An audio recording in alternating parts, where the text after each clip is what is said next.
Ahrarsi the Bengal tiger. Ahrarsi, the big Bengal tiger, was having a good think.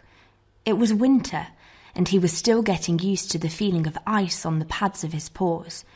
He shivered a little, missing the warm ooze of mangrove mud.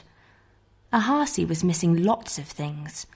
He missed the way the sun made his coat glow a regal orange, or how the glare of midday brightness made his black stripes look so bold and striking, like black lightning bolts.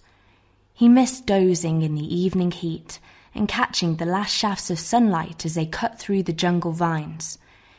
He wondered if he would ever again hear doyle birds chattering in the trees or catch the scent of ripe mangoes on the breeze. It was these fleeting, poignant moments that the Bengal tiger was trying so hard to picture in his mind. Ahrarsi missed his home. His whiskers bristled as he let out a big sigh, sending the starlings that had been pecking at the frozen ground scattering up into the grey sky. 3 hours had passed, and even though he thought very hard, all the tiger had managed to remember was some vague half-images of mangoes and mangroves. He was worried that he was forgetting all about his old home altogether. When Ahrarsi first arrived at the zoo in England with his mother and father, everything was so exciting. He lapped it all up. His amber eyes burned with curiosity as he jumped from tree to tree, or smelled each flower, or pawed at each tiny insect. "Now just calm down, Ahrarsi," his mother would say. "You have come a long way. There is plenty of time to explore. Now you must rest." But the young tiger was too busy to rest. There were new animals to meet, new trees to climb. There was so much to learn about his new home. Before the sun went down on that first day, Ahrarsi had bounded around all of the animals' cages, asking them question after question, absorbing the strange exotic colours of the paradise birds and smelling the sweet and unfamiliar smell of the hay in the rhino stalls.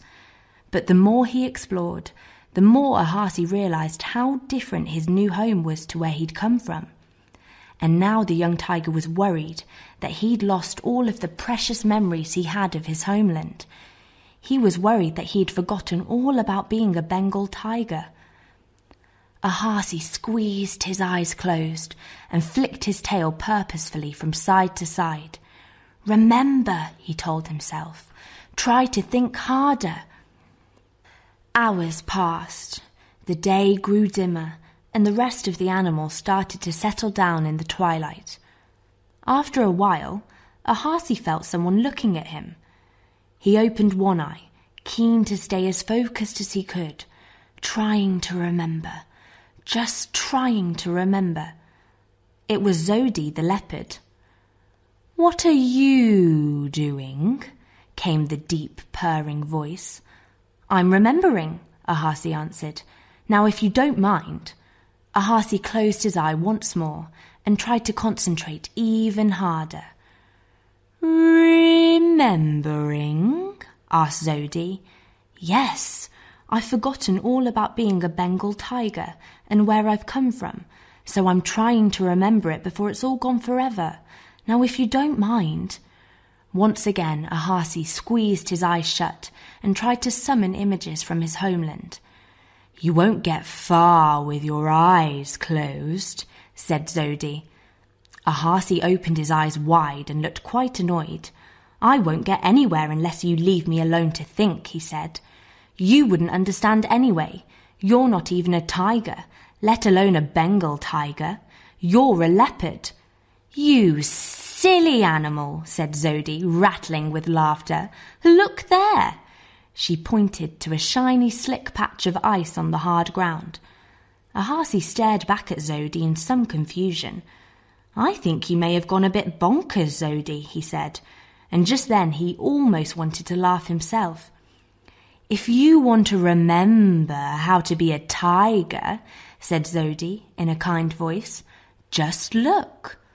"Fine. If you'll leave me alone, then I'll look."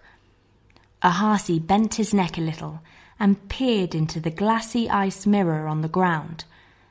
Zodi purred over his shoulder. "What beautiful stripes you have," she said. "When I look into the mirror, I see my spots.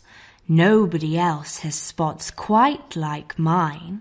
My mother had spots, and my mother's mother, and my mother's mother's mother, all the way back to when my great-great-great-grandma prowled the grasses of South Africa." Ahrarsi noticed Zodi's eyes getting brighter as she pictured the sun-baked savannah and lush-green jungles of her home. "When I see my spots," she continued, "I see my whole history, and I will always have my spots." She winked at Ahrarsi. "After all," she said, "a leopard never changes its spots." "But don't you ever get homesick or sad?" the young tiger asked in a slight mewl. "Everything is so different here." "We all get homesick," Zodi replied, while pawing at the ice. "But look here at our reflections. We are not so very different. You are from Bengal, and I am from Africa. But see how we have the same whiskers. And see here." Zodi cut an impressive jagged line in the ice with her sharp claws, and then raised them up so that they shone in the fading light. "We both have these," she said with a grin.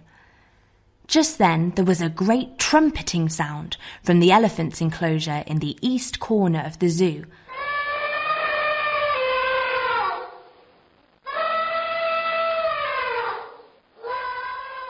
"Well, that's not so amazing," said Ahrarsi. "We are both cats, but I'm nothing like the elephants over there, am I?" Zodi giggled. "They might look different and sound different, but I'll bet even elephants get homesick too. That is something you have in common." Ahrarsi looked unsure, as he thought that the elephants were far too big and strong to ever be sad. "I bet they still remember where they are from," he said. "My mother told me that an elephant never forgets." Zodi hissed and giggled and rolled around on the hard ground. "That's true," she admitted. "An elephant never forgets." "And I bet the zebras don't get scared," Ahrarsi continued, still a little bit sulky, but starting to smile at his friend's antics. "Haven't you seen them running from the zookeeper's tractor?" asked Zodi. And the crocodiles? Do they get scared and sad too?" Ahrarsi asked. "Haven't you seen them hiding beneath the water?" Zodi replied, as she gave her friend a playful bump with her nose. "We all miss home sometimes, Ahrarsi, but that is why we all look different. We are different so that we can remember. Look at me. I have this beautiful tail, which reminds me that we leopards are the best at balancing up high in the trees." Ahrarsi felt much better and soon began to rumble with a deep purr.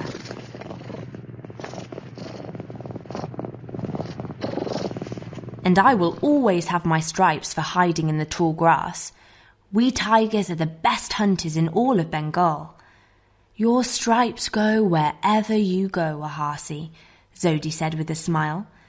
"And when the elephants feel sad, they can look at their trunks to remember that they are the best at splashing in the water," said Ahrarsi. "And when the crocodiles feel sad or scared, they can look at their webbed feet and remember that they are the fastest in the river." The young tiger trailed off a little. His eyes were growing heavy, and he yawned without noticing. It was evening now, and the zoo was alive with the crooning calls of countless animals. Some were stripy, some were spotty. Not any one of them was the same as the other. As night fell and a million stars filled the sky, Ahrarsi began to understand that though all of the animals were different, they all felt the same sometimes. That is when he knew that he would never be alone, and that is when he knew he would always carry his home in his heart forever.